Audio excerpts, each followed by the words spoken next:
نحمدہ و نصلی علی رسولہ الکریم۔ آپ شادی کے بعد کامیاب اور پرسکون زندگی گزارنا چاہتے ہیں، راز صرف ایک ہے، وہ ہے اسلام کی روشنی میں زندگی گزارنا۔ اللہ تعالیٰ نے میاں بیوی کو ایک دوسرے کا دشمن نہیں بلکہ لباس قرار دیا ہے۔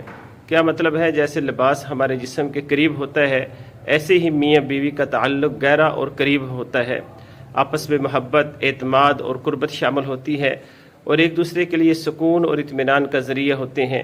لباس کی خوبصورتی کی طرح ایک دوسرے کے وقار اور عزت میں اضافہ کریں۔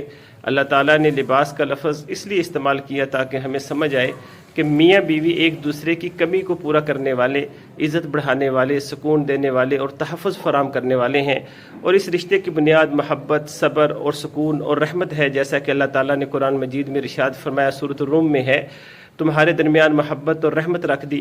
نبی اکرم صلی اللہ علیہ وسلم نے فرمایا تم میں سے سب سے بہتر وہ ہے جو اپنی بیوی کے ساتھ سب سے بہتر ہو۔ اس لیے شوہر کی ذمہ داری ہے کہ بیوی کو عزت دے اور اپنی حیثیت کے مطابق اچھا کھلائے، اچھا پہنائے اور نرمی سے پیش آئے، اور بیوی پر ذمہ داری ہے کہ شوہر کی اطاعت کرے، خاص کر جب شوہر باہر سے گھر آئے تو اچھے طریقے سے پیش آئے۔ عورت گھر سنبھالے اور بچوں کی تربیت کرے، اختلاف ہو تو برداشت اور معافی والا معاملہ کریں، جس کی غلطی ہو وہ معذرت کر لے، عیب نہ اچھالو۔ بیوی تھک جائے تو شوہر ہاتھ بٹائے اور خوشی سے دل جوئی کرے۔ نبی اکرم صلی اللہ علیہ وسلم خود گھر کے کام میں ہاتھ بٹاتے تھے۔ ماں کا حق بھی ہے اور بیوی کا بھی۔ سمجھدار شوہر وہ ہے جو دونوں کو انصاف دے، کسی پر ظلم نہ کرے۔